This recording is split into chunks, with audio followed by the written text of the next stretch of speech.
Hi guys, good morning guys. ഇന്നൊരു 10:30 മണിക്കാണ് ഇറങ്ങിയേക്കണത്. ഇന്ന് ഞാൻ ഓടാൻ ഇറങ്ങിയേക്കണല്ല കേട്ടോ. ഇന്ന് രാവിലെ നമ്മുടെ ഗ്രൂപ്പിൽ, അതായത് കൊച്ചി റൈഡേഴ്സ് ക്ലബ്ബ് എന്ന് പറഞ്ഞിട്ട് നമ്മൊരു ഗ്രൂപ്പ് തുടങ്ങിയിട്ടുണ്ടായിരുന്നല്ലോ. ആ ഗ്രൂപ്പിൽ ഇന്ന് എനിക്കൊരു ഓഡിയോ വന്നായിരുന്നു. അതായത് അനിൽ എന്ന് പറഞ്ഞ ഒരു ചേട്ടനാണ് ആ ഓഡിയോ ഇട്ടേക്കുന്നത് കേട്ടോ. സോ വേറൊന്നുമല്ല, പുള്ളിക്കാരന് ഒരു ഊബർ ഡ്രൈവറിൻ്റെ അടുത്തുനിന്നുണ്ടായ ഒരു അനുഭവം പുള്ളി ഷെയർ ചെയ്തേക്കണേണ്. അത് മാക്സിമം എനിക്കത് നിങ്ങളുടെ മുമ്പിലേക്ക് എത്തിക്കണം. പുള്ളി പറഞ്ഞതൊന്ന് നമ്മുടെ യൂട്യൂബ് ചാനൽ വഴി ഒന്ന് എല്ലാവരിലേക്കും ഒന്ന് എത്തിക്കണം. കാരണം ഇങ്ങനെയും ഡ്രൈവേഴ്സ് ഉണ്ട്, മനസ്സിലായോ? ഇങ്ങനെ ഇനി ഒരാൾക്കും ഇങ്ങനെ ഒരു അനുഭവം വരരുത്. സോ ഗൈസ്, നിങ്ങളെന്തായാലും ആ ഒരു ഓഡിയോ കേട്ടിട്ട് വേടാ. അപ്പോൾ ഞാൻ എങ്ങോട്ടാണ് പോകണതെന്ന് വെച്ച് കഴിഞ്ഞാൽ ഞാൻ തോപ്പുംപടി ഭാഗത്തേക്കാണ് പോകുന്നത്. ചെറിയൊരു ഓട്ടോ ഉണ്ട്, പേഴ്സണൽ ഓട്ടോ ആണ്. ആ കാര്യം ഞാനിവിടെ പറയുന്നില്ല. നമുക്ക് നേരെ അനിലേട്ടൻ്റെ ഓഡിയോയിലോട്ട് പോകട്ടാ. ഞാനും ഒരു ഡ്രൈവറാണ്, പക്ഷെ ഗുഡ്സ് വണ്ടിയിലായിരുന്നു. ഓൾ കേരള ഓട്ടോ ആയിരുന്നു, ഡിസ്ട്രിബ്യൂഷൻ ഫീൽഡായിരുന്നു. അപ്പോൾ 2002 മുതൽ ഈ വണ്ടി ഓടിക്കുന്നുണ്ട്. അപ്പോൾ തുടക്കം ഓട്ടോറിക്ഷയിലായിരുന്നു, പിന്നെ ബൈക്ക്, ഓട്ടോയും ബൈക്കുമായിട്ട് ഇങ്ങനെ മാറി മാറി ഓടിച്ചും. അന്നൊക്കെ വഴികൾ വളരെ മോശമായിരുന്നല്ലോ. ചുരുക്കി പറഞ്ഞു കഴിഞ്ഞാൽ ഇപ്പം നിലവിൽ 2 ഡിസ്ക് പൊട്ടി കിടപ്പിലാണ്. അപ്പോൾ ഞാനിവിടെ ഒരു വൈറ്റിലയിൽ തന്നെ ഒരു സ്പൈൻ കെയറിൻ്റെ ഒരു ഹോസ്പിറ്റലുണ്ട്, doctor Bamas care spine care എന്ന് പറഞ്ഞിട്ട്, ഡോക്ടർ ബാമാസ് സ്പൈൻ കെയർ എന്ന് പറഞ്ഞിട്ടൊരു ഹോസ്പിറ്റൽ. അപ്പോൾ അത് ട്രീറ്റ്മെൻറ്റിന് പോകാൻ വേണ്ടിയിട്ട് വണ്ടി ബുക്ക് ചെയ്യുമായിരുന്നു. എല്ലാവരും എനിക്ക് വന്നിട്ടുള്ള, ഞാനിപ്പം ഏകദേശം 40 ദിവസത്തോളം ഞാൻ ട്രീറ്റ്മെൻറ്റിന് വേണ്ടിയിട്ട് ഞാൻ അവിടെ പോയിട്ടുണ്ട്. അപ്പോൾ ഇതിൽ 39 ദിവസവും എനിക്ക് യാതൊരു പ്രശ്നവും ഉണ്ടായിട്ടില്ല എന്ന് തന്നെ പറയാം. ചെറിയ ചില, ഇപ്പോൾ അവരുടെയും ടെൻഷനും ഈ ഇവിടുത്തെ ബ്ലോക്കും എല്ലാം കൊണ്ടും അവർക്കും ചെറിയ പ്രശ്നങ്ങളൊക്കെ ഉണ്ടാവും. ഞാനത് അംഗീകരിക്കുന്നു. ഞാൻ കയറുന്ന എല്ലാ വണ്ടിയിലും ഞാനിത് പറഞ്ഞാണ് ഞാൻ കയറിക്കൊണ്ടിരിക്കുന്നത്. എനിക്ക് ഇങ്ങനെയാണ്, എൻ്റെ പ്രശ്നം ഇന്നതാണ്. കാരണം നമുക്ക് ഡ്രൈവർമാരുടെ സ്വഭാവം അറിയാവുന്നത് കൊണ്ട്, പ്രത്യേകിച്ച് യൂബറൊക്കെ ഓടുമ്പോൾ പലതരം ആളുകളെ കണ്ട് ചിലർ വെറുപ്പിച്ചൊക്കെ ഇട്ടിട്ടായിരിക്കും വന്നത്. അപ്പം ഇത് പറഞ്ഞിട്ടും ഒരാൾ എന്നോടൊരു പ്രവൃത്തി ചെയ്തു. അത് എനിക്ക് ഇപ്പം ഓപ്പറേഷൻ്റെ കണ്ടീഷനിലേക്ക് എന്നെ ആക്കി വെച്ചേക്കുക. കാരണം ഡിസ്ക് ബൾജിങ് മാത്രമായിട്ടുണ്ടായിരുന്ന ആ ഒരു ചങ്ങാതി വന്ന ഒരു പണി നടന്നിട്ട് ഞാനിപ്പോൾ കിടപ്പിലായിപ്പോയി, ഫുള്ള് കിടപ്പിലായിപ്പോയി. ഡിസ്ക് 2 പൊട്ടി. അത് കാരണം ആ ചങ്ങാതിയുടെ അടുത്ത് ഞാൻ പറഞ്ഞ്, ഇത് വളരെ കുഴി കൂടെ അധികം കുഴിയിൽ ചവിട്ടി ഇറക്കണം എന്ന് പറഞ്ഞ് പുള്ളിക്കാരൻ്റെ അടുത്ത് വന്നിട്ട്, പുള്ളിക്കാരൻ ആദ്യം വൈറ്റില ജംഗ്ഷനിൽ നിന്ന് ടാഗോർ റോഡ് വഴി കയറാൻ പോയി. അപ്പോൾ ഞാൻ പറഞ്ഞു, അതുവഴി പോയി കഴിഞ്ഞാൽ സ്ലാബാണ്, അതുവഴി പോയി കഴിഞ്ഞാൽ പ്രശ്നമാണ്, എനിക്ക് ശരീരം ഇളകും, താങ്ങാൻ പറ്റത്തില്ല, അതുവഴി പോകണ്ടെന്നോ. അപ്പോൾ വൈറ്റില പാരഡൈസ് റോഡ് വഴി കയറാൻ വേണ്ടിയിട്ട്, എന്ന് വെച്ചാൽ ജനതാ റോഡ് വഴി കയറാൻ വേണ്ടി. അപ്പം ഞാൻ പറഞ്ഞു, ജനതാ റോഡും മോശമാണ്, അതുവഴിയും പോയി കഴിഞ്ഞാൽ ബുദ്ധിമുട്ടാണ് സഹോദര.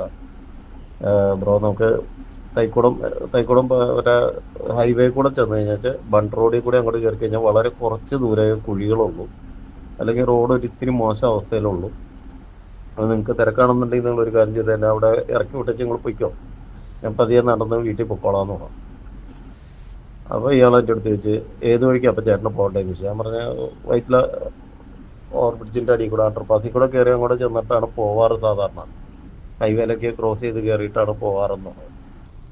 എന്നാൽ പിന്നെ കൊണ്ടാക്കാന്ന് പറഞ്ഞിട്ട് ഇവൻ പോയിട്ട് നേരെ RSAC റോഡ് വഴി കയറി വൈറ്റില ഹബിൻ്റെ ഫ്രണ്ടിൽ കൂടെ കിടക്കുന്ന റോഡ് വഴി അമ്പലത്തിൻ്റെ അടുത്ത് വന്ന്, പവർ ഹൗസിൻ്റെ അടുത്ത് വന്ന് അങ്ങനെ അങ്ങോട്ട് പോകുന്നു.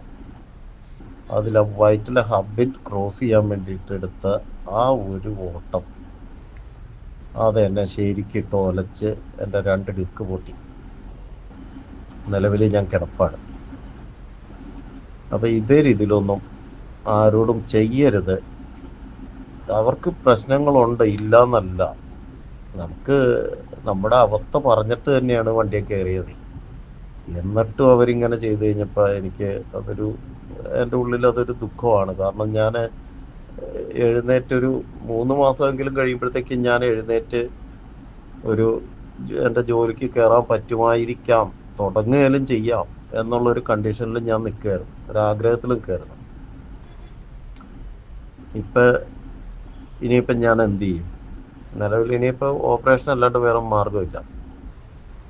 ആ ഒരു കണ്ടീഷനിലാണ് ഇപ്പോഴും എത്തി നിൽക്കുന്നത്. ഇപ്പോൾ ട്രീറ്റ്മെൻറ്റൊക്കെ നിർത്തി നിലവിൽ വീട്ടിൽ കിടപ്പുണ്ട്, സന്തോഷമായിട്ട് കിടക്കുന്നു. വേറെ യാതൊന്നുമില്ല പ്രശ്നങ്ങൾ. അങ്ങനെയൊക്കെ ഇരിക്കുന്നു. അപ്പോൾ ഇതിങ്ങനെയൊന്നും ആരോടും ചെയ്യരുത് എന്നൊരു വാക്ക് നിങ്ങൾ ആ ചാനലിലൊന്ന് പറഞ്ഞു കഴിഞ്ഞാൽ എനിക്കതൊരു എന്നെപ്പോലെ വരുന്ന മറ്റുള്ളവർക്കും ഒരു ഉപകാരമാണല്ലോ. ആരെയെങ്കിലുമൊക്കെ വെറുപ്പിച്ചിട്ടിട്ട് ആരെങ്കിലുമൊക്കെ ആയിട്ട് ഇവരെ വെറുപ്പിക്കുന്നുണ്ടാവും, ഇല്ലയെന്നൊന്നും ഞാൻ പറയുന്നില്ല. എല്ലാവരും ഒരേ തരത്തിലുള്ള ആളുകളെ അല്ലല്ലോ അവർ കാണുന്നത്. റോഡിൽ ബ്ലോക്ക് ഉണ്ടാവാം, അവർക്ക് മൈലേജിൻ്റെ പ്രശ്നമുണ്ട്, ഇതെല്ലാം ഞങ്ങൾ അംഗീകരിക്കുന്നു. പക്ഷെ എന്നാലും നമ്മൾ ഒരു വണ്ടിയെ കയറുന്നതെന്ന് പറഞ്ഞാൽ നമ്മൾ നമ്മുടെ സുരക്ഷയും കൂടെ ഓർത്തിട്ടാണല്ലോ വണ്ടിയെ കയറുന്നത്. അത് ഒന്ന് പറഞ്ഞു കഴിഞ്ഞാൽ അതൊരു ഉപകാരമായിരുന്നു കേട്ടോ. എനിക്ക് എന്തായാലും ഇനിയിപ്പോൾ ഉപകരിക്കൂല, എന്നാലും ഇനി മറ്റുള്ളവരുടെ മുന്നിൽ അതൊരു എന്തെങ്കിലും ഈ വോയിസ് നിങ്ങളുടെ വീഡിയോ കാണുന്നവരെ ഒരുപാട് പേര് ഡ്രൈവേഴ്സും ഉണ്ടല്ലോ, അപ്പം അവരെങ്കിലും ഒന്ന് ശ്രദ്ധിക്കാൻ വേണ്ടിയിട്ട് ഒരു തവണയെങ്കിലും ഇതൊന്ന് ഓർമ്മയിൽ വന്നു കഴിഞ്ഞാൽ ഒരാളെങ്കിലും രക്ഷപ്പെടുമല്ലോ, അതോർത്തിട്ടാണ്. Thank you. വോയിസ് ഇത്തിരി നീണ്ടുപോയി, സോറി ഫ്രണ്ട്സ്. അപ്പോൾ നിങ്ങൾ ഓഡിയോ കേട്ടായിരുന്നില്ലേ? ഈ ഓഡിയോ ഗ്രൂപ്പിലിട്ടപ്പോൾ തന്നെ ഞാൻ കേട്ടതിന് ശേഷം ഞാൻ അനിലേട്ടനെ വിളിച്ചായിരുന്നു, കാര്യങ്ങൾ തിരക്കിയായിരുന്നു. പുള്ളി എറണാകുളത്തുണ്ട്. പുള്ളി 21-ാം തീയതി ട്രീറ്റ്മെൻറ്റ് ആവശ്യത്തിനായിട്ട് ചിലപ്പോൾ മുളന്തുരുത്തി ഭാഗത്തോട്ട് പോകുമെന്നാണ് എൻ്റെ അടുത്ത് പറഞ്ഞത്. സോ നമ്മുടെ സബ്സ്ക്രൈബർ മച്ചാന്മാർ ഈ വീഡിയോ മാക്സിമം ഡ്രൈവർമാരുടെ ഗ്രൂപ്പിലോട്ടോ എല്ലാവർക്കും ഷെയർ ചെയ്യാം. നമ്മൾ കാരണം ഒരാൾക്കും ഒരു ആപത്തും വരുത്തരുത്. നമ്മുടെ വണ്ടിയിൽ കയറിയിരിക്കുന്ന ഒരു ഗസ്റ്റ് എന്ന് പറഞ്ഞു കഴിഞ്ഞാൽ അവരുടെ ജീവൻ സംരക്ഷിക്കേണ്ട കടമ നമ്മുടെ കയ്യിലാണ്. ഇപ്പോൾ ഈ 4 സീറ്ററാണ്, 4 ഗസ്റ്റ് കയറി കഴിഞ്ഞാൽ 4 പേരുടെയും ജീവൻ നമ്മുടെ കയ്യിലാണ്, നമ്മുടെ ഡ്രൈവറിൻ്റെ കയ്യിലാണ്. അപ്പോൾ മച്ചാന്മാരെല്ലാവരും സൂക്ഷിച്ചൊക്കെ വണ്ടി ഓടിക്കുക. ഒട്ടും വയ്യാത്തവരൊക്കെ വണ്ടി കയറുമ്പോൾ മാക്സിമം നമ്മളെ കൊണ്ട് ചെയ്യാൻ പറ്റണ രീതിയിൽ നമ്മൾ ചെയ്യുക. പല രീതിയിലും മൈൻഡ് കടന്നു പോകുന്ന ആൾക്കാരായിരിക്കും നമ്മളെല്ലാവരും. അപ്പോൾ എല്ലാവരെയും അങ്ങനെ പറഞ്ഞ് തിരുത്താൻ പറ്റില്ലെന്ന് എനിക്കറിയാം. നമ്മളെ കൊണ്ട് ചെയ്യാൻ പറ്റണത് ഒരു നല്ല കാര്യം ചെയ്യാൻ നോക്കാം. ഒരാൾക്കും നമ്മൾ കാരണം ഈ അവസ്ഥ വരരുത്. പുള്ളിക്കിനി ഞാൻ ഇനി അത് പറയണം, നിങ്ങൾ ഓഡിയോ കേട്ടല്ലേ. സോ ഗൈസ്, എല്ലാവരും സൂക്ഷിച്ചൊക്കെ വണ്ടി ഓടിക്കുക. നമ്മുടെ വണ്ടിയിൽ കയറുന്ന ഗസ്റ്റിനെ പൊന്നു പോലെ നോക്കുക. അത്ര എനിക്ക് പറയാനുള്ളൂ ഗൈസ്. ഇതിൽ കൂടുതൽ എനിക്ക് വിവരിച്ച് ആ ഒരു കടിച്ചു പിടിച്ചുള്ള സംസാരം എനിക്കറിയില്ല. മാക്സിമം എന്നെ കൊണ്ട് ചെയ്യാൻ പറ്റണ ഇതൊക്കെ തന്നെ ഉള്ളൂ. എല്ലാവരുടെ മുമ്പിലേക്ക് ഇത് എത്തിക്കുക. പിന്നെ ഞാൻ വലിയ നന്മവരം കളിക്കാൻ വേണ്ടി ചെയ്ത ഒരു വീഡിയോ അല്ല കേട്ടത്. നമ്മളുടെ ഭാഗത്തു നിന്ന് വേറൊരാൾക്കും ഇങ്ങനെയൊന്നും വരാതിരിക്കാൻ വേണ്ടി മാത്രം ചെയ്ത ഒരു വീഡിയോ ആണ്. ചിലവർ ഈ 2 മൈൻഡുള്ള ആൾക്കാരൊക്കെ ഉണ്ടേ, ഈ ഒരു കാര്യം ഷെയർ ചെയ്യുമ്പോൾ അതിൽ പിടിച്ച് നെഗറ്റീവ് അടിച്ച് കയറുന്ന ആൾക്കാരുണ്ട്. അല്ല, എനിക്ക് പേഴ്സണൽ അങ്ങനെ അനുഭവം ഉണ്ടാക്കുന്നതുകൊണ്ടാണ് ഞാൻ പറഞ്ഞേട്ടാ. വലിയ നന്മവരം കളിക്കാൻ വലിയ നന്മയുള്ള ഒരുത്തനൊന്നും അല്ല ഞാൻ. നമ്മളെ കൊണ്ട് ചെയ്യാൻ പറ്റണ നമ്മൾ ചെയ്യുക. നമ്മളെ വണ്ടി കയറണ ഗസ്റ്റിനെയൊക്കെ നമ്മൾ മാക്സിമം സേഫായിട്ട് എത്തിക്കുക ഒരു ഡെസ്റ്റിനേഷനിലും. സോ ഗൈസ്, ഇത്രയൊക്കെ പറഞ്ഞുകൊണ്ട് ഞാൻ ഈ വീഡിയോ അവസാനിപ്പിക്കുന്നതാണ്. ചെറിയൊരു വീഡിയോ ആയിരുന്നു. മാക്സിമം എല്ലാവരും ഡ്രൈവ് ചെയ്യുമ്പോൾ സേഫായിട്ട് ഡ്രൈവ് ചെയ്യുക. പേഷ്യൻസ് ഒക്കെ കയറുമ്പോൾ മാക്സിമം നമ്മളെ കൊണ്ട് ചെയ്യാൻ പറ്റണ മാക്സിമം സെറ്റ് ചെയ്ത് കൊടുക്കുക. അപ്പോൾ വീട്ടിൽ വഴക്കിട്ട് വന്നിരുന്ന് ഡ്രൈവ് ചെയ്യണ ടീമുണ്ടാവും. നമ്മളുടെ മൈൻഡും പല രീതിയിൽ പോയിട്ടുണ്ടാവും. സോ മാക്സിമം നമ്മളെ കൊണ്ട് ചെയ്യാൻ പറ്റുന്ന കാര്യങ്ങൾ നമ്മൾ ചെയ്യുക. അത്ര എനിക്ക് പറഞ്ഞുകൊണ്ട് ഈ വീഡിയോ അവസാനിപ്പിക്കുകയാണ്. അതാവേ, നന്ദി. നമ്മുടെ ഗ്രൂപ്പിൽ ഇതേപോലെ അനുഭവങ്ങൾ ഉണ്ടെന്നുണ്ടെങ്കിൽ നിങ്ങൾ ഷെയർ ചെയ്യുക.